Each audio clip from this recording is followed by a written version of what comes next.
Right now on a very special edition of KGW News, the Oregon Ducks battle through whiteout conditions.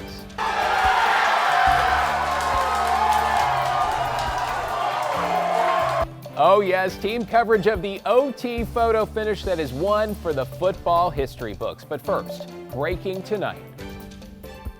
We do not need and we do not want federal troops here in Oregon. A show of force from Oregon's leaders after the president says he is sending in the military. I communicated that to the president directly. Oregon is our home. It is not a military target. Any deployment would be an abuse of power and a misuse of federal troops. Take a look around us. Military intervention is not wanted, it is not needed, it is not lawful. Frankly, it belittles and demeans the real pain, death, and destruction that is happening in war zones around the country that the president should be paying attention to. Well, breaking news right here on KGW with what you might call a unified voice along the Portland waterfront after President Donald Trump announced he is directing the federal government to send in, quote, all necessary troops and authorizing what he calls full force in the Rose City. Thanks for joining us. I'm David Mulco. In the post, which seemed to take Pentagon officials by surprise, the president called Portland, quote, war-ravaged, and says troops are needed to protect the city, particularly at ICE and federal facilities. Corey Johnson heard from Oregon leaders at all levels who are largely calling for calm and pushing back. Governor Tina Kotek said she had a call with the president this morning. This after the administration sent an invite for authorization to send troops here to Portland. Now, the governor says she has not responded to that request. She says right now her office is working to make sure it's clear to the federal government and Oregonians what's happening in Portland right now. We do not need or want federal troops in Oregon, stoking fear, creating conflict. Oregon Governor Tina Kotek alongside Portland Mayor Keith Wilson held a special press conference Saturday afternoon in response to the Trump administration's push to send military troops to Portland. The president taking to Truth Social Saturday morning, saying he's sending the National Guard to what he calls war-ravaged Portland, an effort to protect ICE facilities against domestic terrorists. When you go out to Portland and you see what's happening in Portland, this is like nobody's ever seen anything like it. Labor Secretary and former Oregon Congresswoman Lori Chavez-DeRemer thanking the president for the announcement on X, saying in part, I've seen firsthand how lawlessness has transformed Portland from a beautiful place to live to a crime-ridden war zone. But other state and local leaders are calling it unnecessary. Kotek telling the public she had a call with the president Saturday morning and explained there was no need for guardsmen. And she, along with Mayor Wilson, have not requested governor assistance. And I also said to him, we have to be careful not to respond to outdated media coverage or misinformation that's out there. We know what's happening in our own city. Imagine if the federal government sent hundreds of engineers or teachers or outreach workers to Portland instead of a short, expensive, and fruitless show of force. Oregon Secretary of State Tobias Reed, Attorney General Dan Rayfield, and Senator Jeff Merkley urging Portlanders to not take the bait. So far, the president has deployed troops to Los Angeles, Washington, D.C., and most recently, Memphis. Each time the administration's use of National Guardsmen facing scrutiny and questions on whether it violates constitutional rights. Right now, it's still unclear exactly when the president will send troops here to Portland. Governor Kotek said during that phone call she disagreed with Trump. However, she said they ended the call with him saying, we'll continue to discuss this. Back to you. Corey Johnson at City Hall there. Meanwhile, Police Chief Bob Day addressed reports of increased federal presence already in the city. Last night, we watched as federal officers with shields escorted a vehicle out of the South Portland ICE facility. Fairly typical for that building, though with more officers than usual. They're not required to share their operational plans with us, but we do know that there has been an increased number of federal police officers deployed here in Portland, and I believe the reference to the armored vehicles is some of their equipment, which is not uncommon for them to have, an armored car or something like that. Leaders saying what is happening now is a far cry from the protests of 2020 as we give you a look at the ICE facility along South Macadam a short time earlier tonight, where we've seen small-scale nightly protests and, yes, occasional vandalism, violence, and arrests, though nothing on the scale of 5 years back and nothing that seems to warrant the president's moniker of a war zone. Libby Dowsett talked to Portlanders in that neighborhood earlier today. It was much more calm this morning when we hit the streets, but still plenty of people with strong opinions about the president's statement, especially those living in the apartments right across the street. My daughter, who's in Montreal, sent me a text that Portland was being invaded by federal troops. But what Peter Morris found when he rushed to the ICE facility in Portland's South waterfront this morning was this: not even a protester. There's foolish politics, but other than that, nothing's going on. Sia Wright and her daughter Reese also came to check out the so-called action. Oh, my mom said that we should come drive down here and look at it. Is there any escalation? Is there more down here than what we've seen before? And there's not. I mean, it's a beautiful Portland morning. It's sunny, it's quiet. Sia's grandmother is Hispanic and was separated from her family as an infant. And her grandfather was a Japanese American who escaped internment during World War II. So she says the issues of immigration and family separation are personal. Just leave us alone. Just leave everywhere. Yeah. People living across the street from the ICE facility at the Gray's Landing apartments say they just want the noise and violence to stop. We've had quite a few rough nights over the 3.5 months now. One woman who asked us not to show her face says sending federal troops to Portland will only make it worse. I worry about it escalating things and more people being involved and it just getting out of hand. Another resident welcomes the addition of more security at the site.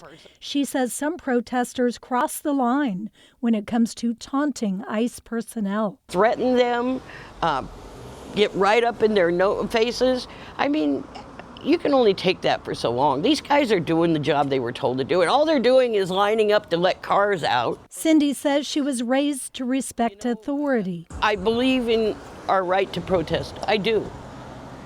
But protest without lies. Protest without violence. Martin Luther King managed to do it. Why can't they? In Northeast Portland, Reverend Mark Knutson at Augustana Lutheran Church is preparing a prayer service Monday to bring the community together in peace.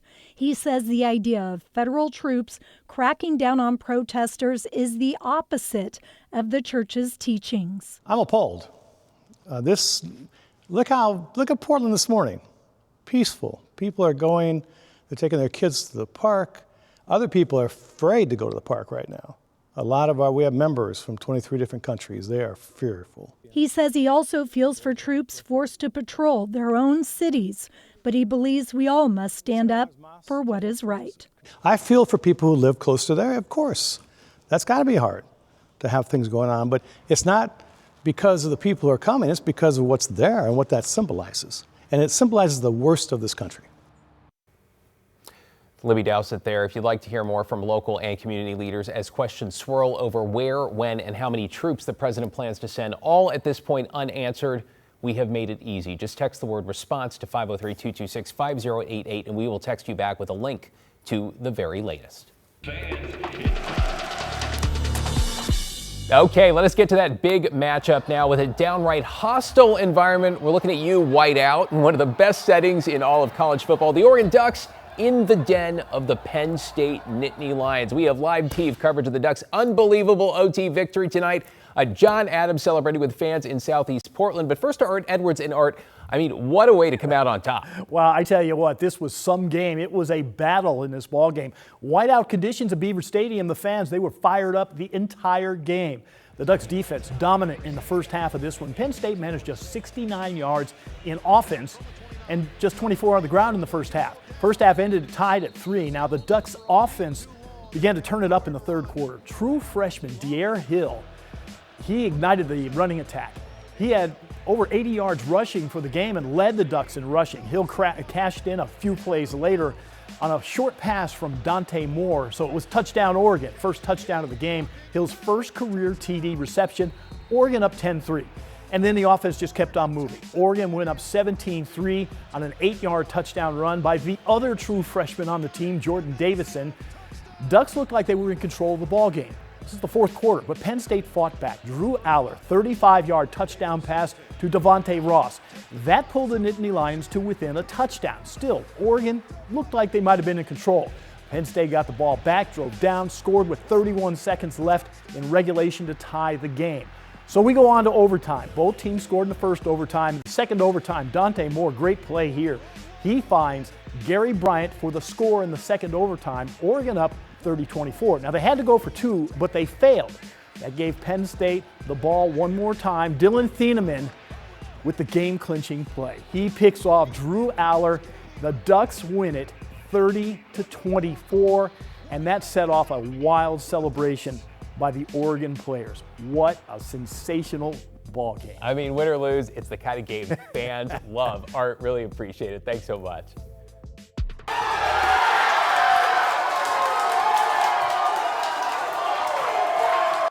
Okay, I imagine the Nittany Lions fans are kind of licking their wounds right around now, but here in Oregon, it is a completely different story. I want to bring in John Adams at Grand Central Bowl in Southeast Portland. John, talk about a nail biter. I bet folks there are just feeling great.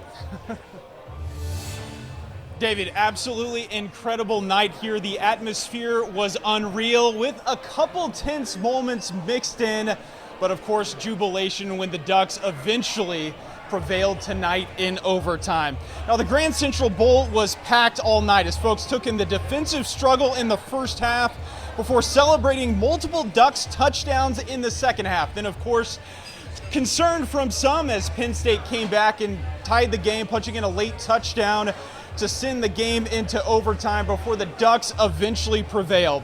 Now we spoke with fans at halftime who weighed in on their second half predictions and what they enjoyed most about watching the game with other Ducks faithful.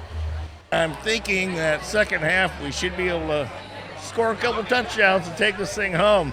I mean, everybody is cheering. I mean, this place is probably the loudest I've been to. Really enjoy it. Love the ambiance. You know, birds of a feather, we flock together, right? We're going to win this thing by 2 touchdowns, 3 touchdowns. We got this thing in the bag. Well, David, it wasn't quite a 3-touchdown win, but it was a win nonetheless. Great night to be a Ducks fan. Back to you. Hey, couldn't have said it better myself. John Adams in Southeast Portland there. All right.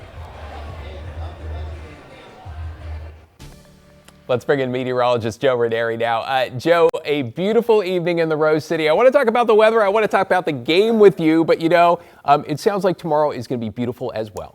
Yeah, I mean, today we topped out in the upper 70s and low 80s, and much of the metro area, we're right around that 80-degree mark. A couple places got a little above that. Tomorrow, kind of a summer feeling. Might be kind of a stretch to say 77 degrees, kind of feeling like summer. Regardless, it is going to be sunny and above average for tomorrow afternoon. 77 degrees for the high. Mainly clear skies a good portion of the day. Late in the day, clouds will start to increase, and then we'll start to usher in some changes heading into the early part of next week. This is that cold front out there in the Pacific that will be moving on shore, hitting the Oregon coast tomorrow, and those clouds along the coast will be kind of thick. They don't really break up a whole lot, but there's going to be a series of fronts that move on shore over the next couple of days. So here's a look at tomorrow morning. We're going to be looking at basically clear skies. You go at about 9:30, 10 o'clock. Clouds will start to kind of sit at the Oregon coast, maybe a little bit of some light sprinkles, but this is that real rainmaker that arrives heading into a Monday morning, and some of those showers will be pushing into the metro area by the early part of the afternoon, and then we dry out a little bit Monday night into Tuesday, but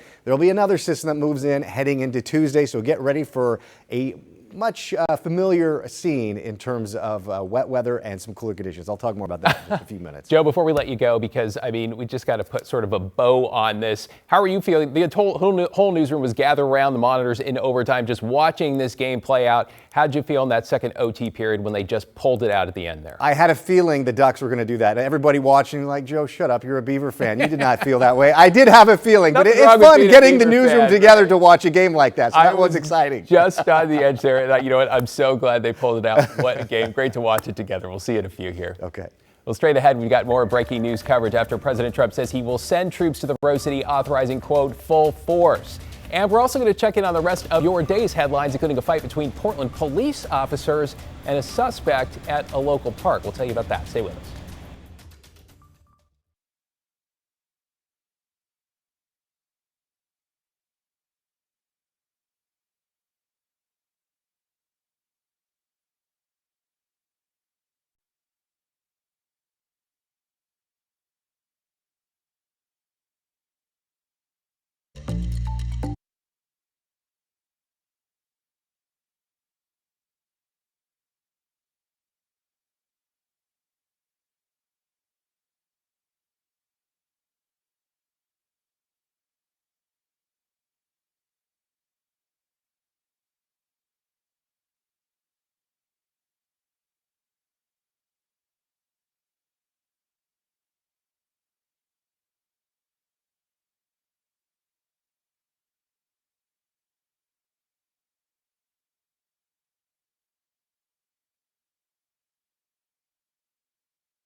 Well, let's return to our breaking news now with President Trump authorizing the Pentagon to send troops to Portland. His announcement on social media authorizing full force, prompting a nearly unified response from local, state, and business leaders, telling the White House there is no need for federal intervention and that sending troops would do more harm than good. We are working to tackle our biggest challenges together. We don't always agree, but we do agree that we love this city and it does not need federal troops. Business perspective is that this is not good for our economy.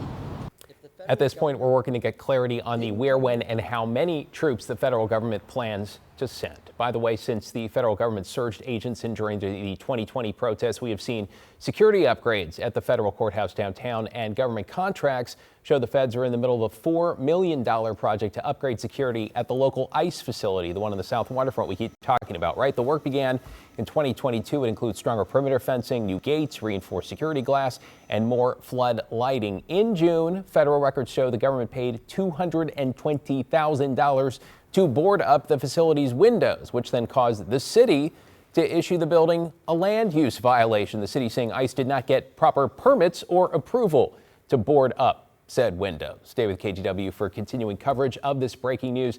Tonight on KGW News at 11, we'll also have updates as they come in on KGW.com, on our mobile app. Great to download that, and our free TV streaming app. It is KGW Plus. Okay, other headlines now. New tonight, Portland police are searching for the suspect or suspects behind a deadly shooting. Officers were called just before 3:45 this morning to Southeast 130th Avenue. That's in the Palhurst-Gilbert neighborhood. That is where they found a man's body. Anyone with information is asked to contact Portland police. Meanwhile, in Tigard, police have arrested a man who allegedly shot another customer at a restaurant. Authorities say this was just after noon at Sanchez Taqueria on 99W. Police found the suspect nearby. The victim was taken to the hospital and is expected to recover. Well, developing tonight, 2 Portland police officers are recovering after a violent struggle with a suspect that ended with one officer using a neck hold. Police say they were called to Northeast 33rd near I-84 around 9 this morning after reports the man was swinging a metal pole at passing cars. Officers eventually found the suspect at Oregon Park and a fight ensued. At one point, police say the suspect tried to pull an officer's gun from its holster. That's when one officer used a neck hold to subdue him. The suspect was taken to the hospital as a precaution. Both officers were also hospitalized, one with a hand injury, the other with a head injury. Even though no shots were fired and the suspect survived, this is now being treated as a deadly use of force investigation. That is because under PPB policy, anytime an officer uses physical force that puts pressure on someone's neck, even if that person does not lose consciousness, it is considered deadly force, which means homicide detectives have been called in to investigate. The officer who used the neck hold is now on paid administrative leave, which is standard procedure. We'll keep you posted on that.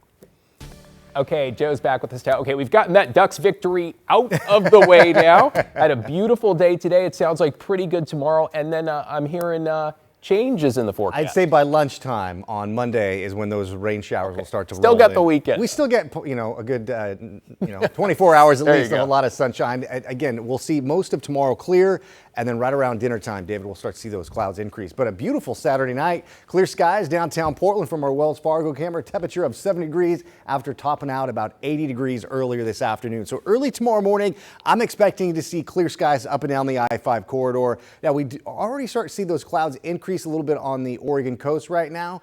But again, those clouds are going to be pretty much just staying there heading into much of tomorrow with a few spotty sprinkles here and there, but you're not going to be seeing any measurable amount of rain. So the weather headlines, it's going to be a nice Sunday. Afternoon clouds roll in. Monday, showers return by the later part of the morning into the afternoon, and a stronger system arrives Tuesday.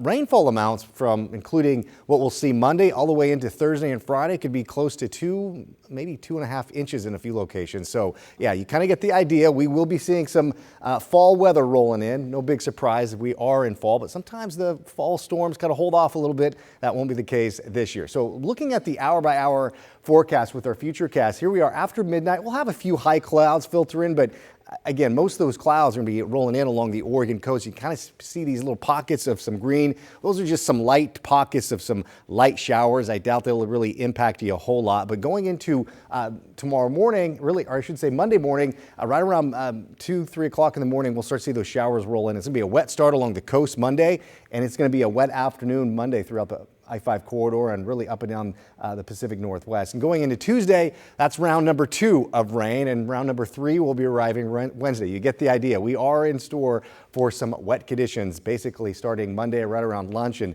sticking around heading into the middle part of the week and into Thursday as well.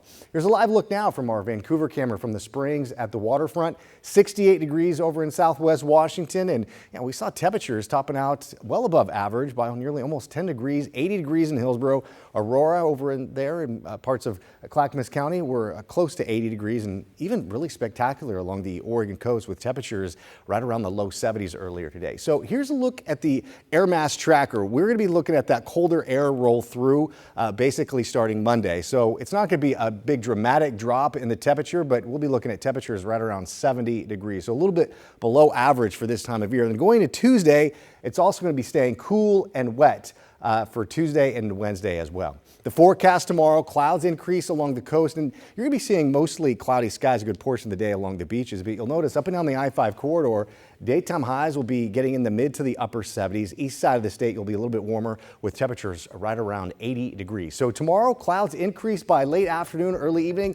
The timing on those clouds really won't be impacting our daytime highs much. By Monday afternoon, we'll be seeing those showers roll through. Rain showers for Tuesday, and Wednesday and Thursday, we're looking at a chance for some thunderstorms. Rainfall amounts could jump up a little bit higher if those thunderstorms do materialize, and then we'll start to dry out heading into the first weekend of October. We'll be right back.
Okay, welcome back. Let's bring in who you might say is the man of the hour, Orlando Sanchez, live at Penn State. You know, a sea of white and the Ducks, well, they fought hard to sweet victory. How you feeling about it all? Yeah, David, very rarely do games like this live up to the hype, and that's exactly what we got in a thrilling finish. The Oregon Ducks coming into enemy territory in one of the most hostile environments in college football, a whiteout with more than 111,000 screaming fans, the noise deafening, and still the Ducks rose to the occasion. The emotions flowing here at Beaver Stadium. They were celebrating. Quarterback Dante Moore brought to tears. The guys hugging. They know this is a big win and another one in the cap for head coach Dan Lanning, who keeps adding signature wins to his resume. This, the Ducks' first top 5 road win since 2021. I had the chance to go one-on-one with Mateo Uiagalelei as well as Bryce Betcher. Check it out. I mean, I think it just comes down to practice. We create these moments in practice every week, no matter who we go against. And you got good players on the team. Dylan Thieneman, Dante, they're going to come up in the big moments and make plays. And it's just to play in this kind of game, it's a blessing for real. Means everything, man. Penn State brought it. I was impressed. Offensively, defensively, in the crowd, they brought it, but the most physical teams wins, and we won it today, but we'll see these guys again. They're a good team. And for your defense to step up in crunch time and make that final play, Thieneman to leap up and grab that, bro. What was going through your mind? What better guy to do that, man? He works his ass off day in and day out, so it's not surprising when he gets the game sealer like that. I'm proud of him. David, this was just an incredible night and another one of those special victories for Ducks fans.